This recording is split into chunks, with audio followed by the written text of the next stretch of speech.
Hi అందరికీ, ఈ దుంపల్ని మీరేమని పిలుస్తారో కామెంట్ చేసేయండి. మేమైతే చిలకడ దుంపలు అంటాం, మీరేమంటారు? ఇదేనండి స్వీట్ పొటాటో.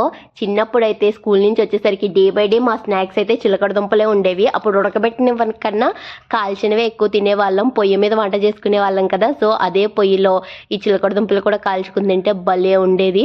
ఒకసారి కాల్చుకుని ఒకసారి ఉడకబెట్టుకుని అలా తినేవాళ్ళం. ఇప్పుడు కాల్చుకునే ఛాన్స్ లేదు కదా, అందుకే సాల్ట్ వేసి ఉడకబెట్టాను 10 నిమిషాల పాటు. ఇవి తిని చాలా ఇయర్స్ అయిందండి నేనైతే. అండ్ ఇవి హెల్త్కి కూడా చాలా మంచివి. స్నాక్స్ కింద కానీ అండ్ పొద్దున్న కానీ ఈవినింగ్ కానీ తీసుకుంటే చాలా మంచిది. వెయిట్ లాస్ అవ్వాలనుకున్న వాళ్ళు ఇది ఇంక్లూడ్ చేసుకోవచ్చు.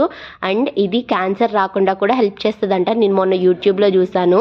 రెగ్యులర్గా తీసుకోండి, అసలే సీజన్ కదా, ఇప్పుడు బాగా దొరుకుతాయి. కానీ నాకు ఇది మరీ అంత స్వీట్ అనిపించలేదు, పర్వాలేదు. మా మామకైతే అసలు ఉడకబెట్టినవి నేను తిన్నంటే తిన్నా అన్నాడు. ఓన్లీ కాల్చినవే కావాలంట. కాల్చినవి నేను ఇప్పుడు ఎక్కడ తేగలను అని బలవంతంగా